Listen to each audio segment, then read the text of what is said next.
खुलुमबाय गिबियावनो नोंथांमोनखौ आंनि YouTube चेनेलाव बरायनानै लाग्रोनाय जालायबाय। आं दिनै माखासे बाथ्राफोर बुंनो बेयाव आवगायबोनाय जादों। बाथ्राया जाबाय जों बयबो मिथिगौ आथिखालाव जोंनि ओनसोलाव जानाखि राजखान्थिफोर दङ आथिखालाव गोबांथार गावजों गावनि गेजेराव बखिलायगासिनो दङ, बुंलायगासिनो दं बाथ्राफोरखौ ओरैबायदि जाय जेसे हायो एसे बबे बाथ्राजों नाख्रेबलायनो हायो, बबे बाथ्राजों मोनसेया मोनसे राजनीति दोलोफोरखौ नेग्लेक्ट खालामनो हायो, रायजो राजाफोरनि गेजेराव नेग्लेक्ट खालामनो हायो, बेबायदि बाथ्राफोरखौ लानानै गोबां गावजों गाव बुंलायगासिनो दं।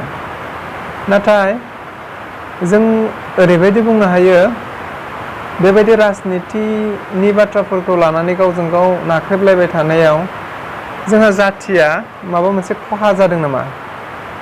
थारैनो जोङो ससियेल मिडिया बा समाजारि बिजोंफोराव नायोब्ला जोङो हयथ' मोनदांनो हायो माने जोंनि जाथिया एलु एला गासिबो सिंनि बाथ्राफोरखौ जाथिनि बा सिंनि बाथ्राफोरखौ जाय बाथ्राफोरखौ गुबुननो फोरमायजाया, जाय बाथ्राफोरखौ गुबुननि सिगाङाव बा ससियेल मिडियानि सिगाङाव बुंजाया, जाति हिसाबै माखासे सेक्रेसिफोर थायो जाय बाथ्राफोरखौ जोङो गुबुन हारि माहारिफोरजों शेयार खालामनो हाया। बेबायदि बाथ्राफोरखौ हयथ' जोंनि राजनीति लिडारफोरा गावबा गाव मुलाम्फानि थाखाय हयथ'बा फोरमायलायगासिनो दङ। जोंथ' मिथिखायो ना जेनेबा सुथुरफोराथ' नोंनियाव मा दुरबलथा दं बे दुरबलथाखौ नायनानैसो सुथुरफोरा निस्सय खाबु लायो, बेयाव गाग्लोबनो खाबु लायो। नंगौ, बेबायदिनो जोंनि गेजेरावबो आथिखालाव एकदम एलु एला सिंनि बाथ्राफोरा गासिबो ओंखारजोब्बाय होननानै बुंब्लाबो बारा बुंनाय जानाय नङा। एलु एला गासिबो बाथ्राफोरा ओंखारजोब्बाय जायनि थाखाय जोंनि हारिखौ गुबुनफोरा नाख्रेबनाया एकदम गोरलै जाथारबाय दायो। माने जोंनि दुरबलथा, जोंनि जाथिया मायाव दुरबलथा दं, मायाव दुरबलथा गैया, बेफोरबायदि गासिबो बाथ्राफोरखौ हयथ' सुथुरफोरा मोनथिजोब्बाय नालाय एकदम नाख्रेबनो गोरलैथारसै आरोखि, एकदम गोरलै जाथारबाय। बेनि अनगायैबो जोङो आथिखालाव नुनो मोनो ससियेल मिडियायाव बांसिन जोंनि बर'फोरखौल' ससियेल मिडिया बाहायनाय बायदि नुयो। माने ओरैबायदिबो माखासे इउटुबारफोर थायो जाय इउटुबारफोरा भिउसनि थाखाय, गावबा गाव साबसक्राइबार मोननो थाखाय बा भिउस मोननो थाखाय बा रां खामायनो थाखाय ओरैबायदि माने गोनाङै जाय बाथ्राफोरखौ जोङो वर्ल्डनि गेजेराव, जाय बाथ्राफोरखौ जोङो मुलुगनि गेजेराव फोसावजाया, बेफोरबायदि बाथ्राफोरखौबो, बेफोरबायदि जाथायखौबो कन्टेन्ट बानायनानै इउटुबफ्राव फोसावनायखौ जों नुनो मोनसै। जायनि थाखाय जोंनि हारिया बेफोरजोंबो लासै लासै निस्सय गाहाय फारसे आवगायलांबाय थानायखौसो जों नुदों। मोनसे समाव जोङो ओरैबायदि जाहैनो हागौ माने सुथुरफोरा जोंहा मोनबेसे दुरबलथा दङ बे दुरबलथाफोरखौ गासैखौबो सुथुरफोरा बुथुमनानै लाखाजोबनानै खेबसेनो बारसिननो खाबु मोनसिगोन आरोखि, जायनि थाखाय जोङो माब्लाबाबो बेबायदि सिखारफिननो हानाय नङा। जोंहा लिमिट गैया, जों हमथानो हानाय गोहो गैया, बा जोंहा बर'फोरा हमथानो हाया, हमथायाखै। माबे बाथ्राखौ बुंजायो बुंजाया बेफोर बाथ्राखौ जेबो हमथायाखै, खालि बुंदों आरो बुंदों, गावनि लाब जाबानो जाबाय। जाथिया मा जादों, खहा जादों ना लस जादों ना सोरबा माबा लस जागोन बेफोरबायदि जेबो खोथा गैया। आथिखालाव नुदों ससियेल मिडियाफोराव गोसथोलायनाय, हाबा जानाय, सोरबा हाबा जाखानाय हिन्जावा सोरबा सेंग्राजों खारलांदों, सोरबा सेंग्राया सोरबा हाबा जाखानाय हिन्जावखौ लानानै खारलांदों।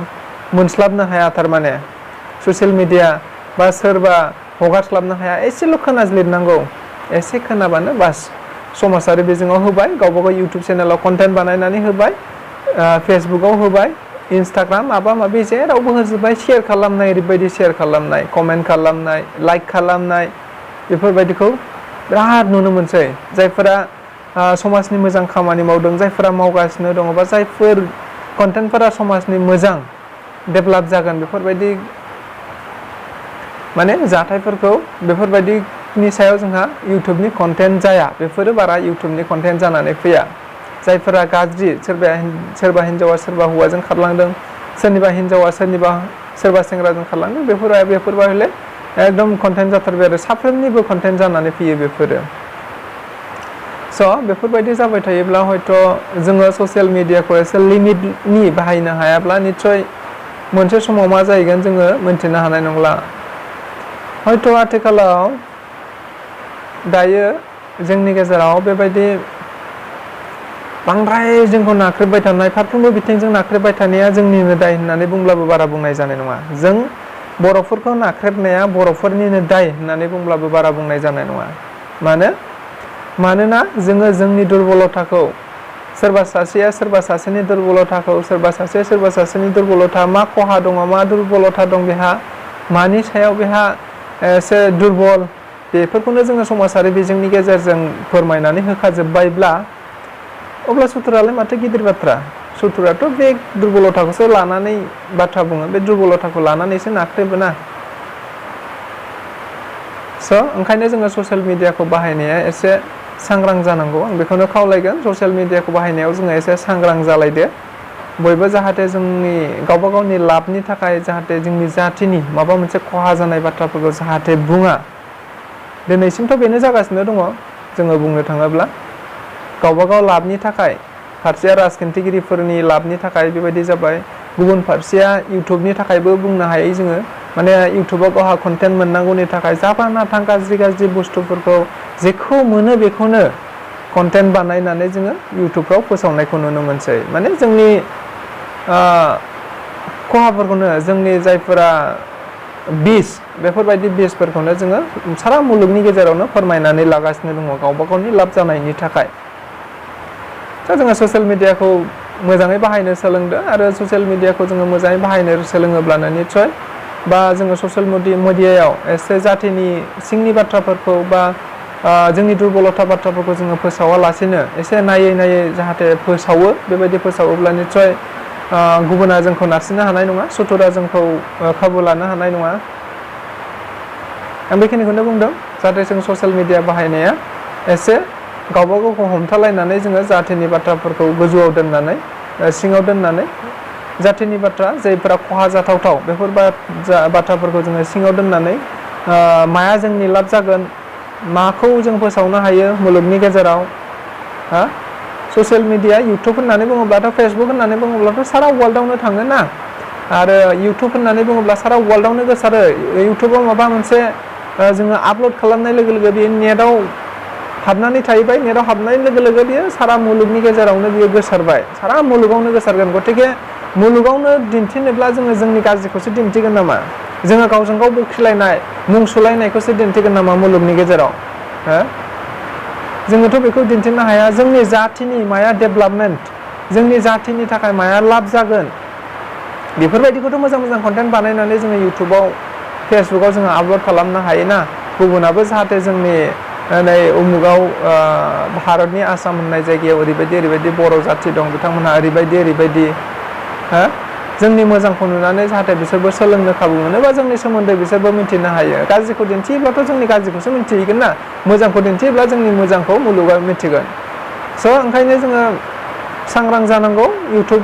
जायफ्रा इउटुब कन्टेन्ट बानायो, जायफ्रा फेसबुकाव भिडिअफोर आपल'ड होयो, जाहाथे जोङो सोरजोंबा खारनाय, सोरजोंबा माबानाय, जोङो सोरजोंबा उमुगा गाज्रि थुमुगा गाज्रि होननानै बखिलायनाय, बेफोरखौ जाहाथे जोङो फेसबुक बा ससियेल मिडिया बा जोङो इउटुबाव बारा होआलासिनो जोंनि जानाखि मोजां खामानिफोर, जोंनि मोजां जाथायफोर, बेफोरखौ जोङो जेसेबां हायो एसेबां आपल'ड खालामनांगौ।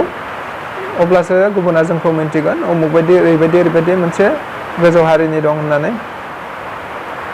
जोङो ससियेल मिडिया बाहायनाय एबा इउटुब बाहायनाय आरो फेसबुक बाहायनायाव जोङो सांग्रां जादों। आं बेखौनो खावलायगोन अननानै, जाहाथे जोङो जोंनि गाज्रिफोरखौ बा जोंनि जाथिनि, हारिनि बा गावजों गाव बखिलायनायखौ एसे खम खालामनानै जोङो जायफोरा इउटुबाव कन्टेन्ट बानायो, जायफोरा फेसबुकाव भिडिअफोर आपल'ड होयो, जाहाथे मोजां आपल'ड खालामनानै होयो। बेखौनो गुरै खावलायनाय जाबाय। आरो जोंना बर'आव मोनसे आखुथाय दङ, मिथिगौ ना? बे आखुथाया मा? गुबुन जाथिफोरा, गुबुन सोरबा सासे बर' नङै मानसिया बर'नि सोमोन्दै एसे माबा मोनसे मोजां बाथ्रा बुंबाथाय ओरैबायदि शेयार जायो, ओरैबायदि लाइक जायो, ओरैबायदि मोजां कमेन्ट फैयो बेयाव। माने बर'खौ फुस्लायनो गोरलैथार। माने बर'खौ फुस्लायनो गोरलैया बेनो, बर'नि सोमोन्दै सोरबा एसे माबा मोनसे मोजां, नंबाबो नङाबाबो मोजां बुंबाथाय बियो ओरैबायदि भाइराल जाखाबाय भिडिअ'आ। बे मोनसे आखुथाय। नाथाय जों बेयाव साननांगौ दं, बियो माब्रै बुंदों, मानो बुंदों, बेफोरखौ जोङो मिथिनानै लानांगौ। बे जोंनि मोनसे जोबोद गिदिर आखुथाय, भुल आखुथाय। जोङो मोनस्लाबनो हाया थारमाने फेसबुकआव इउटुबाव जोङो मोनस्लाबनो हाया शेयार खालामनाया सोरबा माबा मोनसे एसे मोजां बुंबाथाय शेयार खालामो ओंखायनो बर'फोरखौ फुस्लायनो बिराद गोरलै जोबोद गोरलै ओंखायनो इउटुब ससियेल मिडिया बाहायनायाव जोङो एसे सांग्रां जादों आं बेखौनो गुरै खावलायबाय स' गोजोननाय थाबाय आंनि भिडिअखौ सिगांनिफ्राय जोबजासिम नायनायनि थाखाय